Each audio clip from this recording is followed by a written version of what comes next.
অনেক বছর আগের কথা। টিউনিশিয়ার এক নির্জন দুর্গে বসে এক মহান পণ্ডিত পৃথিবীর ইতিহাস নিয়ে গভীর চিন্তায় মগ্ন ছিলেন। তার নাম ইবনে খালদুন। তিনি বুঝতে পেরেছিলেন যে ইতিহাস মানে কেবল রাজা বাদশাহদের যুদ্ধের গল্প বা পুরনো দিনের কাহিনী নয়, বরং এটি মানব সমাজের পরিবর্তনের ধারা এবং সভ্যতার উত্থান পতনের বৈজ্ঞানিক বিশ্লেষণ। তিনি লক্ষ্য করলেন, পূর্ববর্তী অনেক ইতিহাসবিদ বড় বড় আখ্যান লিখেছেন, কিন্তু কেন একটি রাজবংশ ধ্বংস হয় এবং কেন অন্যটি ক্ষমতায় আসে, তার মূল কারণগুলোর গভীরে কেউ প্রবেশ করেননি। তাই তিনি এমন একটি বই লেখার সিদ্ধান্ত নিলেন যা হবে ইতিহাসের ভূমিকা বা মুকাদ্দিমা, যেখানে তিনি সভ্যতার গোপন সূত্রগুলো উন্মোচন করবেন। ইবনে খালদুন তার গল্পের শুরুটা করেন মানুষের মৌলিক স্বভাব দিয়ে। তিনি বলেন, মানব স্বভাবতই সামাজিক এবং সে একা বাস করতে পারে না।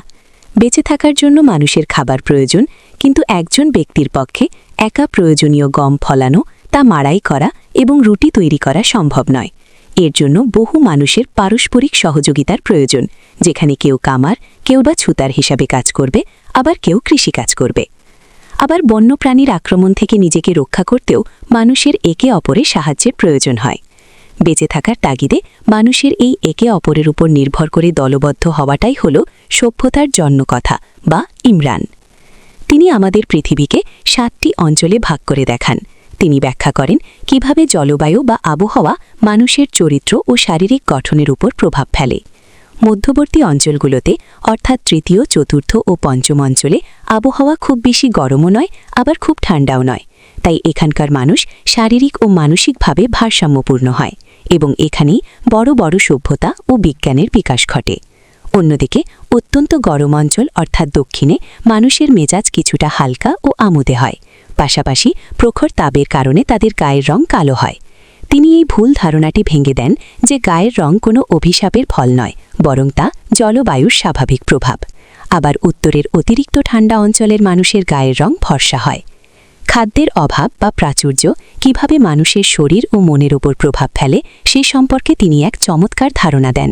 তিনি লক্ষ্য করেন, যারা মরুভূমি বা দুর্গম এলাকায় থাকেন এবং পরিমিত খাবার খান, তারা অনেক বেশি সাহসী, ধৈর্যশীল ও বুদ্ধিমান হয়। অতিরিক্ত খাবার খেয়ে অলস হয় না বলে তাদের শরীরে রোগবালাই কম থাকে।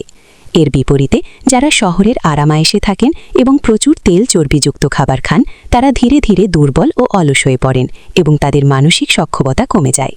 খালদুন এরপর এক গুরুত্বপূর্ণ সত্য সামনে আনেন, আর তা হল মরুজীবন বা যাযাবর জীবনই হল সভ্যতার ভিত্তি। মানুষ প্রথমে মরুভূমি বা গ্রামে কঠোর জীবনের মাধ্যমেই শুরু করে এবং ধনী হলে আরামায়েশ পেটে শহরে পাড়ি জমায়। এই যাযাবর বা বেদুইনরা প্রাকৃতিকভাবেই অনেক বেশি দয়ালু ও সাহসী হয়, কারণ নিজেদের প্রাণ ও সম্পদ রক্ষায় তারা সবসময় সতর্ক থাকে। তাদের কোনো দেওয়াল বা সেনাবাহিনী থাকে না, তাই তারা নিজেরাই নিজেদের যোদ্ধা। এই সাহসের মূলে থাকে এক বিশেষ শক্তি, যার নাম ইবনে খালদুন দিয়েছেন আসাবিয়া বা গোত্রীয় সংহতি। এই আসাবিয়া হল নিজের বংশ বা দলের প্রতি গভীর ভালোবাসা ও একতা, যা বিপদের সময় মানুষকে একে অপরের পাশে দাঁড়িয়ে লড়াই করতে উদ্বুদ্ধ করে। যে দলের মধ্যে এই আসাবিয়া বা একতা বেশি থাকে, তারাই অন্যদের উপর বিজয় লাভ করে। মরুভূমির যাযাবর গোত্রগুলো যখন দেখে শহরের মানুষ বিলাসিতায় ডুবে অলস হয়ে পড়েছে, তখন তারা তাদের আক্রমণ করে ক্ষমতা দখল করে নেয়। কিন্তু এই আসাবিয়া কেবল রক্তের সম্পর্কের মধ্যেই সীমাবদ্ধ নয়, দীর্ঘকাল একসাথে থাকা বা আনুগত্যের মাধ্যমেও এটি তৈরি হতে পারে। তবে সময়ের সাথে সাথে যখন এই মানুষগুলো শহরে থিতু হয় এবং আরামায়েশে বাস করতে শুরু করে, তখন তাদের মধ্যেকার এই একতা বা সংহতি কমতে শুরু করে। ইবনে খালদুন বলেন, কোনো রাজবংশ বা শাসন ব্যবস্থা সাধারণত 4 প্রজন্মের বেশি টেকে না। প্রথম প্রজন্ম পরিশ্রমী ও সাহসী থাকে, যারা ক্ষমতা জয় করে। দ্বিতীয় প্রজন্ম সেই ক্ষমতা ভোগ করতে শুরু করে, কিন্তু পরিশ্রমের গুরুত্ব ভুলে না। তৃতীয় প্রজন্ম পুরোপুরি বিলাসিতায় ডুবে যায় এবং অন্যের উপর নির্ভরশীল হয়ে পড়ে। আর চতুর্থ প্রজন্ম এসে সবকিছু ধ্বংস করে দেয়। এই শাসন ক্ষমতা বা রাজত্ব লাভের চূড়ান্ত লক্ষ্য হল পূর্ণ নিয়ন্ত্রণ প্রতিষ্ঠা করা। যখন কোনো নেতা তার দলের ওপর পূর্ণ কর্তৃত্ব লাভ করেন, তখন তিনি অন্য সব দলের ওপরেও জয়ী হতে চান। এভাবেই বড় বড় রাজত্ব গড়ে ওঠে। তবে মজার ব্যাপার হল, আরবরা যখন তাদের স্বাভাবিক যাযাবর চরিত্রে থাকে, তখন তারা খুব সহজেই বিশাল এলাকা জয় করতে পারে, কারণ তারা ঝড়ের মতো এক স্থান থেকে অন্য স্থানে যেতে পারে। কিন্তু তাদের শাসন ব্যবস্থা তখনই মজবুত হয় যখন তা ধর্মের স্পর্শ পায়। ধর্ম মানুষের ভেতর থেকে হিংসা ও অহংকার দূর করে এবং সবাইকে এক উদ্দেশ্যে কাজ করতে সাহায্য করে, ফলে তারা অপ্রতিরোধ্য হয়ে ওঠে। ইবনে খালদুন আরও ব্যাখ্যা করেন, যখন কোনো নতুন রাজবংশ ক্ষমতায় আসে, শুরুতে তারা প্রজাদের ওপর খুব বেশি কর বা খাজনা চাপায় না। কর কম থাকায় মানুষের কাজের আগ্রহ বাড়ে এবং দেশ ধীরে ধীরে উন্নত হয়। কিন্তু শাসকরা যখন বিলাসিতায় গা ভাসায়, তখন তাদের প্রচুর অর্থের প্রয়োজন হয়। তখন তারা খাজনা বাড়িয়ে দেয় এবং ব্যবসায়ীদের উপর নানা ধরনের কর চাপায়। এই অতিরিক্ত করের চাপে ব্যবসায়ীরা নিরুৎসাহিত হয়ে পড়েন এবং সভ্যতা ধীরে ধীরে ধ্বংসের দিকে এগিয়ে যায়। ইবনে খালদুনের মতে অবিচার ও জুলুমই হল সভ্যতা ধ্বংসের প্রধান কারণ। মানুষের সম্পদ কেড়ে নিলে বা তাদের বিনা পারিশ্রমিকে কাজ করালে তারা আর কাজ করতে চায় না, ফলে পুরো দেশ দরিদ্র হয়ে পড়ে। শহরের জীবনের কথা বলতে গিয়ে তিনি বলেন, শহর যখন বড় হয় সেখানে শ্রম বিভাজন তৈরি হয়। কেউ কাপড় বোনে, কেউ রান্না করে, কেউ স্থপতি হয়। শহরের জনসংখ্যা যত বেশি হয় চাহিদাও তত বাড়ে এবং সম্পদের উৎপাদনও বাড়ে। তবে অতিরিক্ত বিলাসিতা শহরবাসীকে মানসিকভাবে কলুষিত করে তোলে। তারা আর কষ্ট সহ্য করতে চায় না এবং নিজেদের রক্ষার জন্য ভাড়াটে সৈন্যের উপর নির্ভর করে। এভাবেই একটি শক্তিশালী জাতির পতন শুরু হয় এবং অন্য কোনো যাযাবর জাতি এসে তাদের স্থান দখল করে নেয়। ইবনে খালদুন মানুষের জীবিকা অর্জনের বিভিন্ন উপায় নিয়েও কথা বলেছেন। তিনি কৃষিকাজকে সবচেয়ে আদিম ও স্বাভাবিক পেশা হিসাবে বর্ণনা করেন। এরপর আসে বিভিন্ন হস্তশিল্প বা কারিগরি বিদ্যা, যা মূলত শহরের বিকাশের সাথে সাথে গড়ে ওঠে। ব্যবসা বাণিজ্যকেও তিনি লাভের উপায় হিসাবে দেখেন, তবে উল্লেখ করেন যে এতে কিছু চাতুর্য ও কৌশলের প্রয়োজন হয়। তিনি বলেন, শিক্ষা বা জ্ঞানচর্চাও তার কাছে একটি বিশেষ শিল্প বা কারিগরি। তিনি বিশ্বাস করতেন বিজ্ঞান ও শিল্পকলা বড় শহরেই পূর্ণতা পায়, যেখানে অনেক মানুষ এবং কাজের সুযোগ বেশি। খালদুন মানুষের চিন্তা শক্তি ও বুদ্ধিবৃত্তিক বিকাশের উপরও জোর দেন। তিনি বলেন, মানুষ ও পশুর মধ্যে প্রধান পার্থক্য হল মানুষের চিন্তা করার ক্ষমতা। এই চিন্তা শক্তি ব্যবহার করে মানুষ তার জীবিকার উপকরণ তৈরি করে, সমাজ গড়ে তোলে এবং অজানাকে জানার চেষ্টা করে। তিনি জ্ঞানের 3টি স্তরের কথা বর্ণনা করেন। প্রথমটি হল চারপাশের জগৎকে বোঝার সাধারণ জ্ঞান, দ্বিতীয়টি হল সমাজ ও মানুষের সাথে চলার ব্যবহারিক জ্ঞান এবং তৃতীয়টি হল সর্বোচ্চ স্তরের তাত্ত্বিক বা আধ্যাত্মিক জ্ঞান।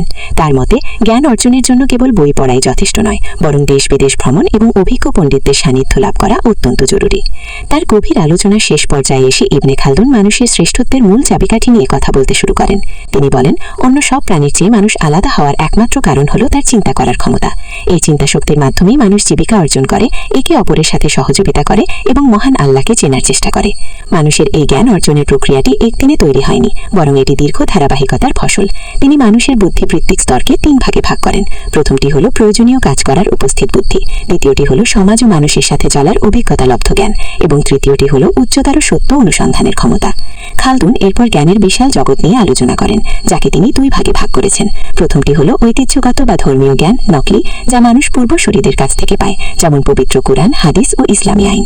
দ্বিতীয়টি হল যুক্তিভিত্তিক বা দার্শনিক বিজ্ঞান, আকলি, যা মানুষ নিজের বুদ্ধি ও যুক্তি দিয়ে বুঝতে পারে। তিনি বলেন, ইসলামী সভ্যতায় এই 2 ধরনের জ্ঞানের চর্চা একসময় শিখরে পৌঁছেছিল, কিন্তু সময়ের সাথে সাথে সভ্যতা যখন দুর্বল হতে থাকে তখন এই জ্ঞান চর্চাও কমতে শুরু করে। শিক্ষাদানের পদ্ধতি নিয়ে তিনি এক যুগান্তকারী পরামর্শ দেন। তিনি বলেন, ছাত্রদের শেখানোর ক্ষেত্রে ধৈর্যশীল হতে হবে এবং সহজ থেকে কঠিনের দিকে ধাপে ধাপে এগোতে হবে। শিক্ষক যদি শুরুতেই কঠিন বিষয়গুলো ছাত্রদের সামনে তুলে দেন, তবে তারা আগ্রহ হারিয়ে ফেলে এবং পড়াশোনাকে পাহাড় সমকঠিন মনে করতে থাকে। তিনি এই প্রক্রিয়ায় 3 বার পুনরাবৃত্তির কথা বলেন। প্রথমবার মূল বিষয়টি সংক্ষেপে বলা, দ্বিতীয়বার বিস্তারিত আলোচনা করা এবং তৃতীয়বার সমস্ত জটিলতা দূর করা। ইবনে খালদুন বিশেষভাবে সতর্ক করেন যে ছাত্রদের উপর অতিরিক্ত কঠোরতা বা শারীরিক শাস্তি প্রয়োগ করা অত্যন্ত ক্ষতিকারক। তিনি লক্ষ্য করেন যেসব ছাত্রকে মারধর বা ভয় দেখিয়ে শেখানো হয় তারা অলস হয়ে পড়ে, মিথ্যা বলা শেখে এবং তাদের ভেতরের সাহস ও কাজের আগ্রহ নষ্ট হয়ে যায়। এটি শুধু ব্যক্তির জন্য নয়, পুরো সমাজের জন্যই ধ্বংসাত্মক। তিনি বলেন, শিক্ষা হতে হবে আনন্দদায়ক ও অনুপ্রেরণাদায়ক। বইয়ের সংখ্যা বৃদ্ধি এবং সারসংক্ষেপ বা সংক্ষিপ্ত সার পড়ার প্রবণতা নিয়েও তিনি উদ্বেগ প্রকাশ করেন। তিনি বিশ্বাস করতেন অতিরিক্ত বই অনেক সময় ছাত্রদের বিভ্রান্ত করে এবং তারা জ্ঞানের সমুদ্রে হাবুডুবু খায়। আবার যারা খুব ছোট নোট পড়ে বড় পণ্ডিত হতে চায় তারা আসলে বিষয়ের গভীরতা বুঝতে পারে না। তার মতে প্রকৃত বিদ্বান হতে হলে মূল উৎস থেকে বিস্তারিত জ্ঞান অর্জন করা এবং অভিজ্ঞ শিক্ষকদের সান্নিধ্য লাভ করা অপরিহার্য। ভাষার গুরুত্ব সম্পর্কে ইবনে খালদুন বলেন, ভাষা কেবল কথা বলার মাধ্যম নয়, এটি একটি অর্জিত অভ্যাস বা দক্ষতা।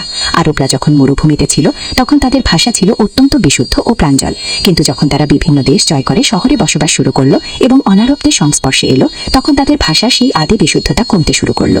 তিনি বলেন, এই পরিবর্তনে ব্যাকরণ বা নাহু শাস্ত্র তৈরির পথ প্রশস্ত করে, যাতে পবিত্র কুরআন ও হাদিসের মূল অর্থ সংরক্ষিত থাকে। এরপর তিনি মানুষের কিছু মনস্তাত্ত্বিক দিক যেমন জাদু এবং আলকেমি বা সোনা তৈরির বিজ্ঞান নিয়ে আলোচনা করেন। তিনি যুক্তির মাধ্যমে প্রমাণ করেন যে সাধারণ ধাতু থেকে কৃত্রিমভাবে সোনা তৈরি করা অসম্ভব। তিনি একে এক ধরনের প্রবঞ্চনা বা ভেলকি বলে অভিহিত করেন, যা অলস মানুষকে বিভ্রান্ত করে।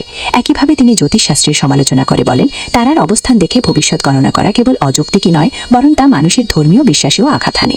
তার মতে ভবিষ্যৎ একমাত্র মহান আল্লাহর হাতে এবং মানুষের প্রতিটি কাজ তার নিজের পরিশ্রম ও সামাজিক নিয়মের উপর নির্ভরশীল। ইবনে খালদুন সাহিত্যের জগৎ এবং বিশেষ করে কবিতার শক্তি নিয়ে চমৎকার আলোচনা করেন। তিনি বলেন, কবিতা হলো আরবদের জ্ঞানের ভাণ্ডার, যেখানে তাদের ইতিহাস, বীরত্ব ও প্রজ্ঞা জমা থাকে। তিনি লক্ষ্য করেন, মানুষ যখন শহরের চাকচিক্যময় জীবনে অভ্যস্ত হয়ে পড়ে, তখন তাদের কবিতার ভাষা ও শৈলী অনেক বেশি জটিল ও অলঙ্কারপূর্ণ হয়ে যায়। অথচ মরুভূমির কবিদের ভাষা ছিল সহজ এবং সরাসরি হৃদয়ে আঘাত করার মতো শক্তিশালী। তিনি স্পেন ও উত্তর আফ্রিকার কবিতার বৈচিত্র্যময় শৈলী যেমন মুয়াশশাহা ও জাজাল নিয়ে আলোচনা করেন, যাতে বোঝা যায় কিভাবে মানুষের আবেগ নানা ঢঙে প্রকাশিত হতে পারে। গল্পের শেষ পর্যায়ে এসে ইবনে খালদুন আমাদের এক গভীর সত্য স্মরণ করিয়ে দেন। তিনি বলেন, মানুষের জীবনের মতোই সভ্যতার আয়ু সীমিত। একটি জাতি যখন পরিশ্রম ও একতার মাধ্যমে ক্ষমতায় আসে, তখন তারা উন্নতি শিখরে পৌঁছায়। কিন্তু যখন তারা বিলাসিতায় ডুবে যায়, একে অপরের উপর জুলুম করতে শুরু করে এবং তাদের আত্মিক শক্তি বা আসাবিয়া হারিয়ে ফেলে, তখন তাদের পতন প্রাকৃতিকভাবেই ঘটে। এটা ইতিহাসের পাতার বারবার ফিরে আসা এক অমোঘ নিয়ম। তার মুকাদ্দিমা বা ইতিহাসের ভূমিকা আসলে শুধু একটি বই নয়, এটি সমাজকে চেনার এক বিশাল মানচিত্র। তিনি আমাদের শেখান যে সমাজ বিজ্ঞানের নিয়মগুলো বুঝলে আমরা অতীতের